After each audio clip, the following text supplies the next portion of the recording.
Good morning everyone. कैसे हैं आप सभी? आई होप सभी बहुत अच्छे होंगे। Today is 18th of April 2023 और डे है ट्यूसडे। तो आज हम इस वीडियो में जो वो डिस्कस करेंगे एक पैसेज। आपको पता है कि आपको जो वो पैसेज जो वो एग्जाम में पूछे जाते हैं और पैसेज दिया होता है, पैराग्राफ दिया होता है, फिर उससे रिलेटेड जो वो आपको 4-5 क्वेश्चन जो वो दिए होते हैं, उनका आंसर जो वो आपको उस पैसेज में से ढूंढना होता है। ठीक है, तो ये जो पैसेज है ये जो पहले एग्जाम में पूछा जा चुका है। और किस एग्जाम में पूछा गया था? ये पूछा गया था जवाहर नवोदय विद्यालय। ठीक है, जवाहर नवोदय विद्यालय 2017 के एग्जाम में जो है पूछा गया था। तो काफ़ी अच्छा पैसेज है। इसमें जो वो और भी बहुत सारी चीज़ें आपको जानने को मिलेगी, जनरल नॉलेज भी इसमें है। तो मैंने सोचा क्यों ना इसको एक बार डिस्कस किया जाए। आपको बताया कि आपका जो नवोदय का पेपर है, सॉरी हाँ, एग्ज़ाम है, वो जो वो 29 अप्रैल को है। ठीक है, मतलब कि आज वो अगर 18 है तो 18 + 10 होता है 28। तो आपके पास लगभग 10 दिन का टाइम है। तो आपको जो अब मेहनत जो वो डबल कर देनी है। आपका जो टाइम टेबल बना हुआ है उसमें जो वो आप जो वो डबल मेहनत करिए अब। आपने अगर पैसेज नहीं जो वो पढ़े हैं, रीड नहीं किए हैं, या उनसे रिलेटेड क्वेश्चन जो वो डिस्कस नहीं किए हैं या सॉल्व नहीं किए हैं, तो उनकी भी प्रैक्टिस करिए साथ साथ में। मेंटल एबिलिटी जिसके 40 क्वेश्चन आएंगे उसकी भी जो वो आप डबल मेहनत करिए अब। क्योंकि अगर आप 10 क्वेश्चन डेली के जो वो सॉल्व करते थे, अब जो वो 20 क्वेश्चन जो वो डेली के सॉल्व करिए। क्योंकि यहीं से जो वो आपका यही जो वो आपके जो 10 दिन बचे हैं, यहाँ से ही आपका एक टर्निंग पॉइंट जो वो आएगा। तो चलिए फिर स्टार्ट करते हैं। एक पैसेज है यहाँ पे, इसके क्वेश्चन आंसर ढूंढने की जो कोशिश करेंगे।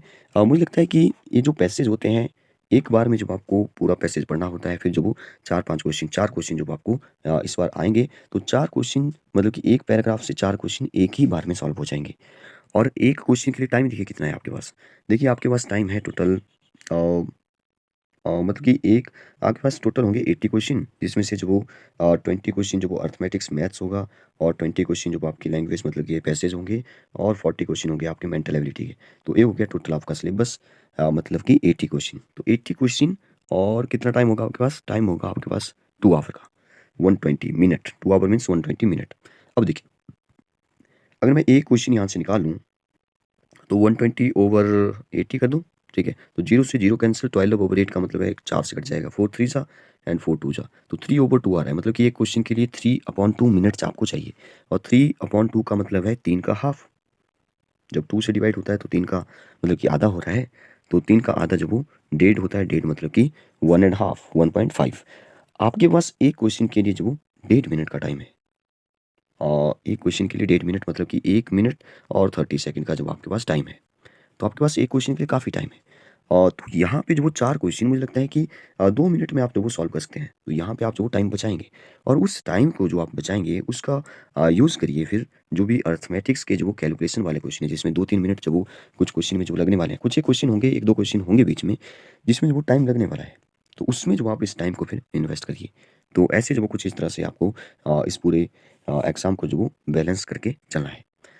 तो और आपके अगर हम बात करें कि कितने मार्क्स का एक क्वेश्चन होगा, जैसे हम पूरे टोटल में से एक एवरेज ऐसा ले लें, तो 80 क्वेश्चन और आपके पास वो मतलब कि कितने नंबर का होगा, तो 100 मार्क्स का होगा। अगर मैं एक क्वेश्चन की वैल्यू निकालूँ यहाँ से, तो ये हो जाएगा 100/80। 0 से 0 तो कट गया। ठीक है, तो इसको 2 से काट देते हैं, 5 2 जा एंड 4 2 जा, यस 4 2 जा। ठीक है, 2 से मैंने काट दिया, 2 कॉमन था। 5/4, तो 5/4 का मतलब होता है अगर आप 5 को 4 से ना डिवाइड कर दें, तो ये आ जाएगा 4 1 जा 4, यहाँ पे बचेगा 1 और 0 आ जाएगा, फिर 2 जा और फिर 5 आ जाएगा लास्ट में, तो 1.25। मतलब कि आपका एक क्वेश्चन जो वो 1.25 मार्क्स का होगा। मतलब कि 1 मार्क्स और साथ में जो वो 1/4 आपको और मिलने वाला है। 1 + 1/4, 1 का 1/4। तो कुछ इस तरह से आपको जो वो एक कैलकुलेट करना भी आना चाहिए। ये भी एक अर्थमेटिक्स ही है, ये भी एक मैथ्स ही है। तो चलिए फिर ज़्यादा विलंब ना करते हुए, ज़्यादा देरी ना करते हुए, विदाउट डिले स्टार्ट करते हैं। सबसे पहले तो आपको पैसेज को पढ़ना है बस, और कुछ भी नहीं करना है, पैसेज को पढ़ना है। आप देखेंगे कि जब हम पैसेज को पढ़ लेंगे 2 मिनट में, फिर उसके बाद जो वो आपको पैसेज पढ़ना ही नहीं पड़ेगा। अगर आप पैसेज को जो वो एक अलग तरीके से पढ़ते हैं, उसको समझते हैं अच्छे से, तो आपको फिर पैसेज दूसरी बार नहीं पढ़ना पड़ेगा, एक बार ही पढ़ना है और पहले पैसेज ही पढ़ना है, मैं तो बोलता हूँ। ठीक है, तो देखिए यहाँ पे लिखा है the sun temple at Konark. आप सभी को पता होगा, नहीं पता है तो यहाँ पे लिखा भी है। सन टेम्पल जो वो कोणार्क, जो कोणार्क का सन टेम्पल है, सूर्य मंदिर, वो जो वो ये हो रहा है कि eastern coast of India, east वाली साइड है, जो कि पुरी में है और उड़ीसा में है। उड़ीसा की कैपिटल है भुवनेश्वर, तो कहाँ पे है? पुरी में है, ठीक है। It was built by king Narasimha देवा फर्स्ट। तो ये जो किसके द्वारा बनाया गया था? एक राजा किंग के द्वारा बनाया गया था, नरसिम्ह देवा फर्स्ट। तो फर्स्ट वो इसलिए लिखा होता है, आपको पता है कि पहले एक आया, फिर उसका पुत्र जो वो आया, फिर सेकंड लिखा होगा ऐसे करके जो, या दो भाई है तो फर्स्ट सेकंड ऐसे जो करके लिखा होता है हिस्ट्री में। तो नरसिम्हा देवा फर्स्ट ने जो वो बनाया था ऑफ गंगा डायनेस्टी, तो गंगा डायनेस्टी से जो ये रिलेटेड था।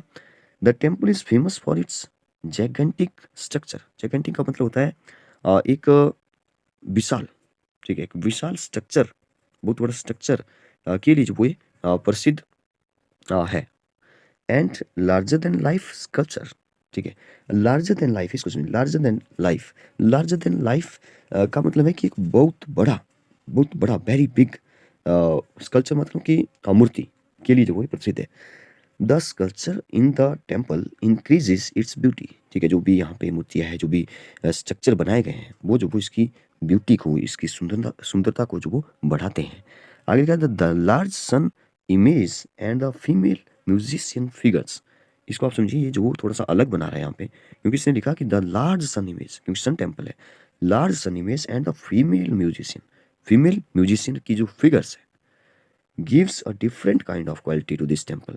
ये बोल रहा है कि ये जो यहाँ पे जो क्वालिटी है इसकी, जो कि फीमेल म्यूजिशियन और लार्ज सन इमेज, ये जो फिगर्स दी गई है, ये जो बाकी टेम्पल से जो इसको अलग बनाती है, ठीक है।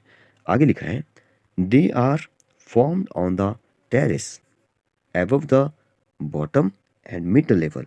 They have been shown playing with confidence and delight. Each one is shown carrying a musical instrument. The अब लिखा है सुर और सुरा सुंदरी जो भी है, ठीक है, is shown with the drum, ठीक है। तो यहाँ पे लिखा है कि the surasundari is shown with the drum, ठीक है। तो हमने जो वो पढ़ लिया पूरा, अब जो वो एक एक करके क्वेश्चन पर आते हैं।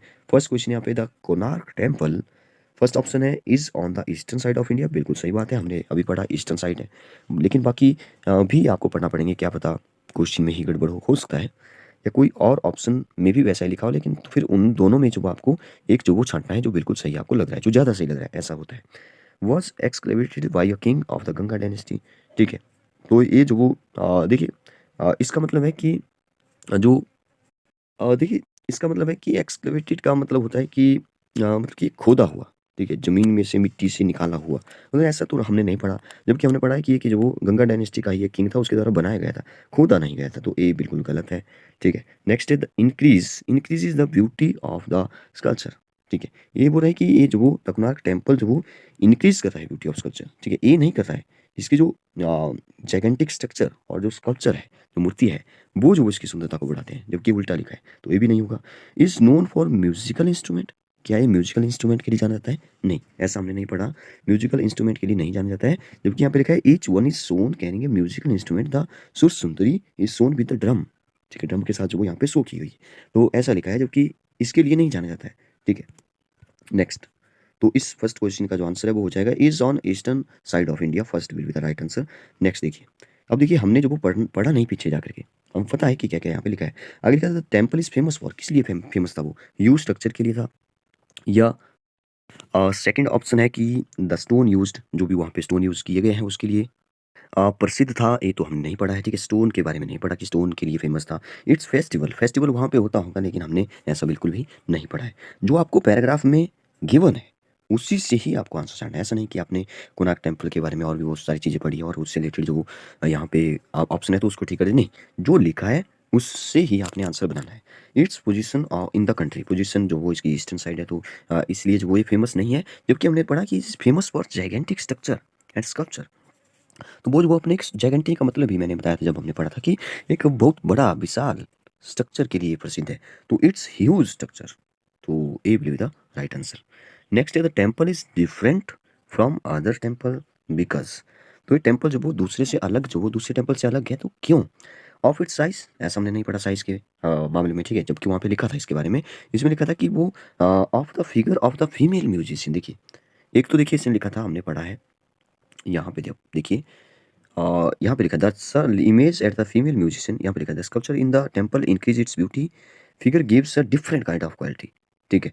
एक तो इसने लिखा the large sun temple and the एक तो large sun temple and the female musician figures, ठीक है, give a different kind of quality of this.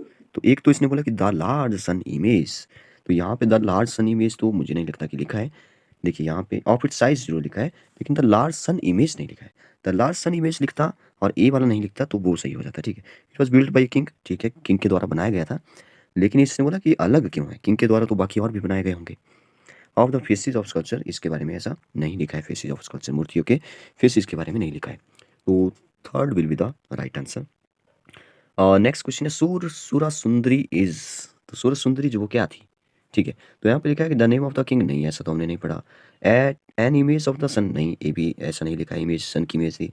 Another name of Konark temple, नहीं बिल्कुल भी नहीं, ठीक है। लास्ट लिखा है सोन विद द ड्रम, तो लास्ट में पढ़ा था कि ड्रम पर जो वो सो की गई थी, ठीक है। सोन विद द, सॉरी ड्रम पर नहीं, ड्रम के साथ, विद द ड्रम, ठीक है, इसके साथ जो वो सो की गई थी, बनाई गई थी सुर सुंदरी, ठीक है। तो fourth one is the right answer. Next चलते हैं, last but not the least. Larger than life means, देखिए बिल्कुल बीच में हमने यही डिस्कस किया था कि लार्जर देन लाइफ, लाइफ से भी बड़ा, तो मतलब कि एक बहुत बड़ा, एक ह्यूज, ह्यूज मतलब कि वेरी बिग, ठीक है। तो वेरी बिग कहाँ पे, yes third will be the right answer. तो कुछ इस तरह से आपको जो वो ये ऑप्शन में से जो आंसर ढूंढना होता है। काफ़ी अच्छा जो पैराग्राफ था। आप ऐसे ही पैराग्राफ के जो डेली एक एक पैराग्राफ उठाइए, एक नहीं तो दो, तीन तीन, चार चार, पाँच, जितनी आप जो मेहनत करेंगे, जितनी आप प्रैक्टिस करेंगे, उतना ही जो आपका रैंक जो वो बढ़ता जाएगा, ठीक है। तो ओके, थैंक यू। एंड अगर आपको किसी भी क्वेश्चन में जो डाउट है, अगर आप किसी भी कम्पिटिटिव एग्जाम की तैयारी कर रहे हैं और आपको कोई क्वेश्चन जो वो समझ नहीं आ रहा है, तो आप जो वो मेरे इस व्हाट्सएप नंबर पे मैसेज करिए 9882825608। इस नंबर पे जो वो सिर्फ ओनली व्हाट्सएप करिए, व्हाट्सएप पे जो आप स्क्रीनशॉट भेजिए, जो भी क्वेश्चन हो, जो भी हो, हिंदी हो, इंग्लिश हो, मैथ्स हो, रीजनिंग हो, तो वो जो आप सेंड करिए, उस पर जो वो जल्दी ही जो वीडियो आपको देखने को मिलेगी। Thank you and have a nice day.